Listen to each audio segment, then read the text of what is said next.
जो ये जन्म है ये हमारे प्रारब्ध से बना हुआ है। यानी पहले जो हमने काम कर रखे हैं, जो भी हमने कुछ किया है, ये शरीर हमें उसकी वजह से मिला है। हमने खूब अच्छे अच्छे काम किए हैं तो शरीर भी अच्छा मिल जाएगा, सुंदर मिल जाएगा, सुडौल मिल जाएगा, और घर भी अच्छा मिल जाएगा। किसी अच्छे मंत्री के यहाँ, किसी बड़े बाबू के यहाँ, किसी अमीर आदमी के यहाँ तुम पैदा हो जाओगे, तुम्हारा शरीर पैदा हो जाएगा। अब ये हो गया तुम्हारा प्रारब्ध। अब तुमने गलत काम किए हैं, खूब लोगों को मारा है, बकरे काटे हैं, भैंसे काटे हैं, तो तुम्हारा प्रारब्ध तुम्हारे इस शरीर को दुखदाई अवस्था में घुमाएगा। यानी उसमें लिख दिया कि तेरा पैर कटेगा, तेरा हाथ कटेगा, अंधा हो जाएगा, बीमारियां लग जाएंगी। अब ये तुम्हारा प्रारब्ध है। कबीर साहब कह रहे हैं, ज्यों ही सतनाम हृदय धराया भया पाप का नाश। अब ये पाप का नाश जब बोला जाता है तो लोग क्या सोचते हैं कि सारे पाप जो पहले किए थे सबका नाश हो गया। लोगों को मिसगाइड किया जा रहा है। पाप का नाश कैसे खत्म होता है? यानी ज्यों ही सतनाम हृदय धरया, यानी जब तुमने आत्मज्ञान को अच्छी तरह समझ लिया, संतों की वाणी को समझ लिया, भयो पाप का नाश, अब तुम्हारा हृदय कोमल हो जाएगा, कठोर नहीं रहेगा। अब तुम चींटी को भी मारते हुए तुम उसकी पीड़ा को समझोगे कि यार मैं इसको मार रहा हूं तो इसको कितनी पीड़ा हो रही होगी और इसका बदला मुझे देना पड़ेगा। और तुमने उस चींटी को भी नहीं मारा तो पाप का नाश हुआ कि नहीं हुआ? मीट खाते थे, अंडे खाते थे, शराब पीते थे, दुनिया भर का व्यभिचार करते थे, ज्यों ही सतनाम यानी सतज्ञान हृदय धरया भयो पाप का नाश, जैसे चिंगारी अग्नि की पड़ी पुरानी घास। अब इसको समझना है। इसको कैसे समझेंगे? ये पुरानी घास की तरफ इशारा कर रही है वाणी। अब पुरानी घास क्या है? जो हमारे पुराने कर्म हैं। ये कैसे खत्म होंगे? पहले ये समझ लो। ये तब खत्म होंगे जब तुम अकर्ता हो जाओगे। अकर्ता हो जाओगे। अकर्ता हुए बिना खत्म हो नहीं सकते। जब तक तुम कर्ता बने रहोगे भाई जी नहीं हो सकते। इसलिए कबीर साहब ने अकर्ता का फार्मूला भी हमें दिया है। यानी तुम सिमरन करते रहो, करते रहो, करते रहो, जब तुम्हें अपना असली स्वरूप का भेद मिल जाएगा तब तुम अकर्ता हो जाओगे। अब तुम्हें कोई कुछ नहीं होने वाला। कहने का मतलब जो होना है वो तो होना ही है।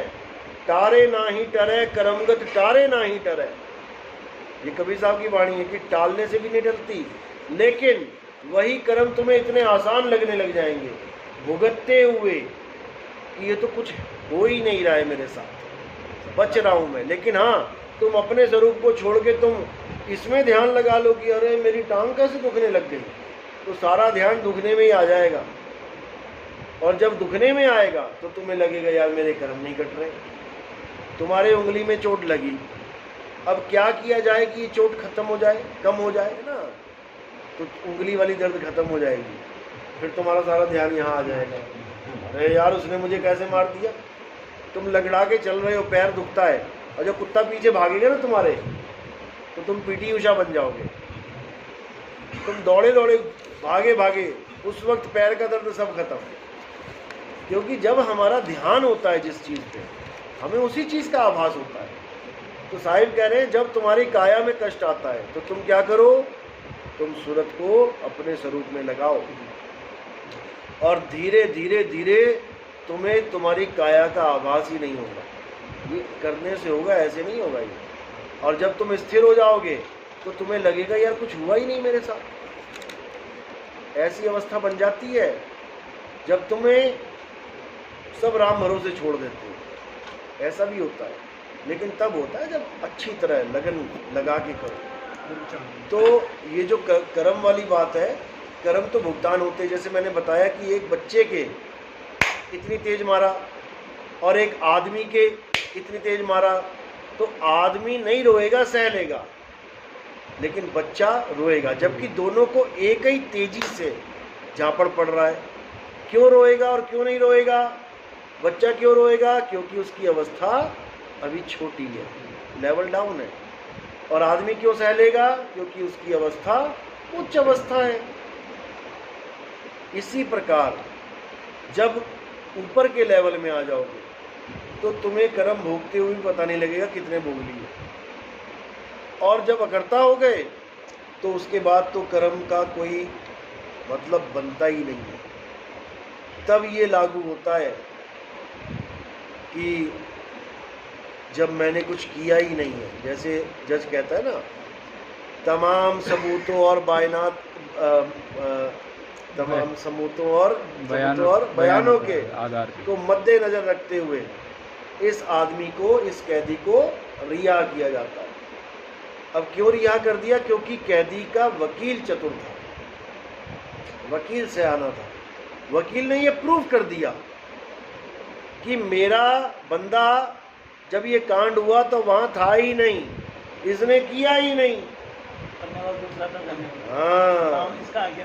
हाँ, तो कबीर साहब का ज्ञान क्या कहता है कि जितने भी संसार में काम हो रहे हैं तूने किए ही नहीं, तू दृष्टा है, तू देख रहा है, केवल कर कौन रहा है?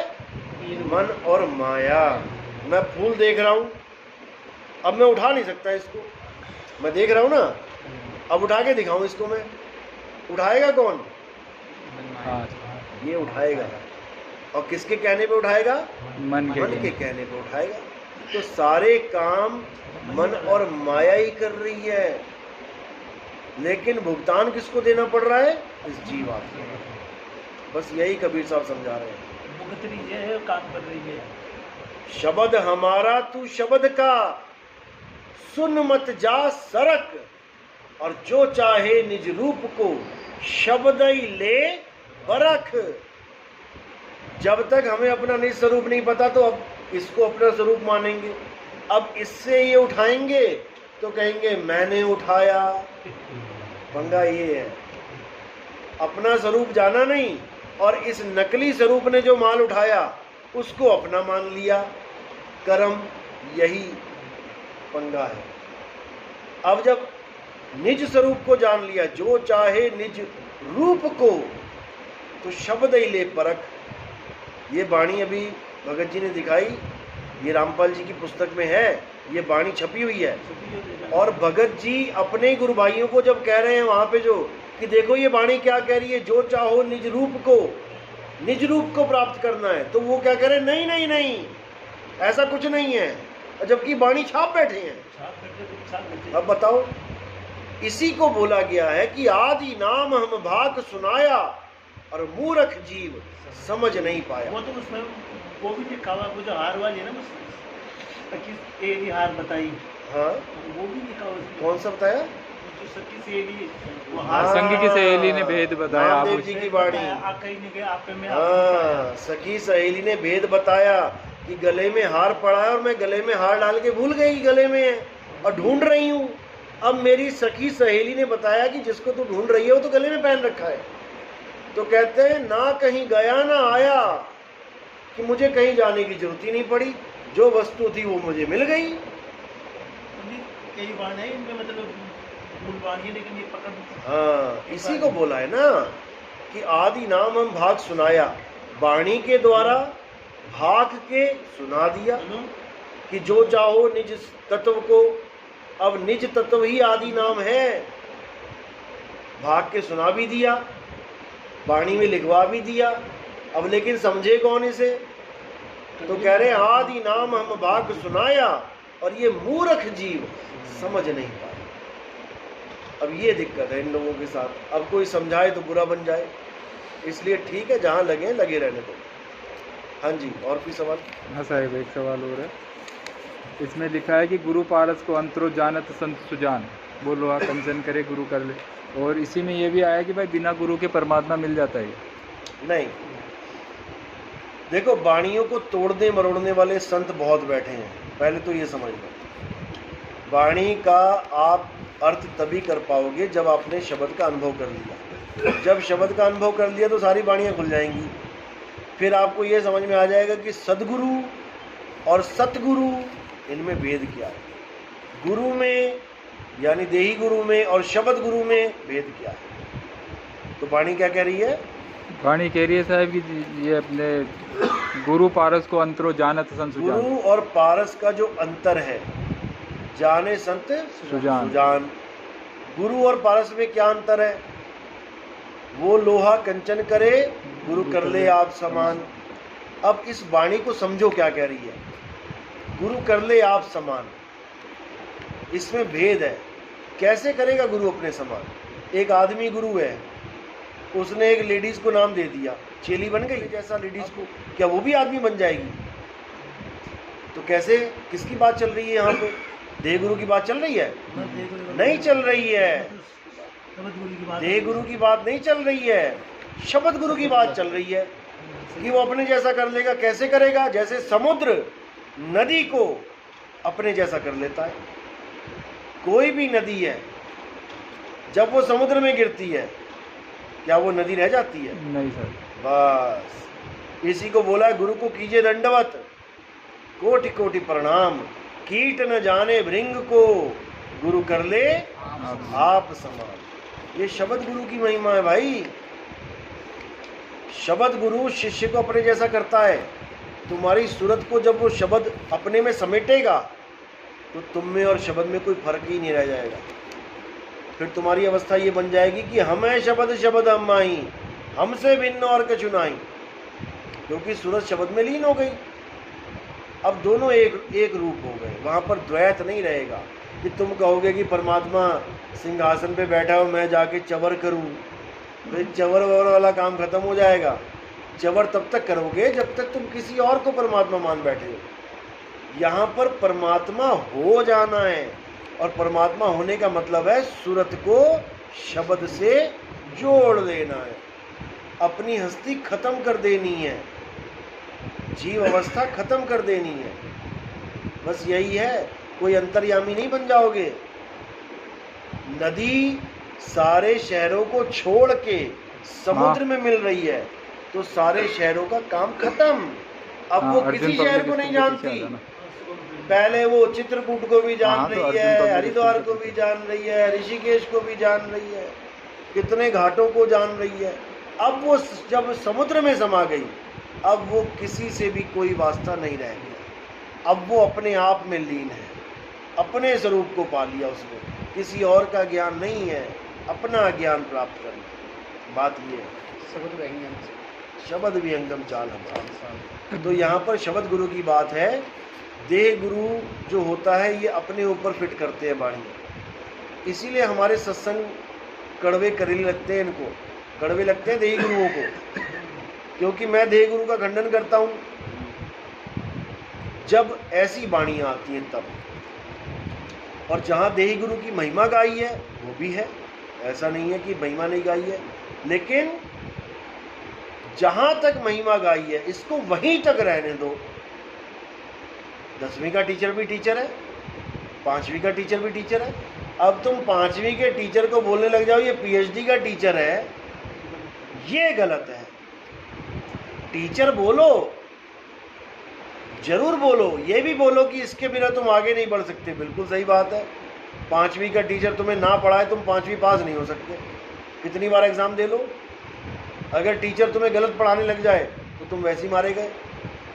यानी गलत ज्ञान देने वाले भी गुरु बैठे हैं और सही ज्ञान देने वाले भी गुरु बैठे हैं, लेकिन दोनों ही अपने अपने लेवल में हैं। तो सेवा देही गुरु की भी बोली है, सेवा को दो ही भले, दो बोल दिया ना। अब कई लोग ऐसे हैं जो कहते हैं गुरु तो शरीर होता ही नहीं है, देही गुरु तो कुछ होता ही नहीं है। जितनी बार भी गुरु आया है वाणी में ये परमात्मा के लिए है, तो फिर परमात्मा क्या दो हैं? अब दो बता दिए यहाँ पे। अब तुम सिद्ध करके दिखा दो कि यहाँ परमात्मा दो हैं। नहीं सिद्ध कर सकते, क्योंकि बिना गुरु के ज्ञान नहीं मिल सकता। आज जितना ये फालतू बातें करते हैं जो लोग गुरुओं के खिलाफ, अरे ये वही लोग हैं जो गुरुओं के पास धक्के खा रहे थे, जो थोड़ा थोड़ा थोड़ा इधर से थोड़ा उधर से लेके आज खुद ही गुरु बने बैठे हैं और खुद ही कह रहे हैं गुरु की जरूरत नहीं है। तुम क्यों बैठे हो? तुम क्यों ज्ञान दे रहे हो? जब गुरु की जरूरत नहीं है तो अपने आप ही ज्ञान हो जाएगा सबको, जैसे तुम्हें हो गया बिना गुरु के। तब क्यों लोगों को फोन कर रहे हो कि आओ हमसे नाम ले लो, हमसे ज्ञान समझ लो? अब जैसे तुम्हें हुआ वैसे सबको हो जाएगा। प्रकृति सबके लिए एक है। सूर्य उगा तुम्हारे लिए भी उगा, पड़ोसी के लिए भी उगा, सबके लिए उग गया। फिर तुम्हारी क्या जरूरत है हमें? भेदभाव तो वो कर रहे हैं। तो फिर तो ये सब मूर्खता है। बिना गुरु के ज्ञान नहीं होता। सेवा को दो ही भले, एक संत एक राम। राम है दाता मुक्ति का, संत जपावे नाम। लेवल बता दिए ना। अब इस वाणी के साथ कोई छेड़छाड़ करे कि जी गुरु जी मुक्त करते हैं, तो ये गलत है। तुमने वाणी को गलत सिद्ध करने की कोशिश करी है, ये बोल के कि देही गुरु मुक्ति देता है। बिल्कुल गलत है। लेकिन हाँ, देही गुरु साइन जरूर करता है मुक्ति के कागज पे। वो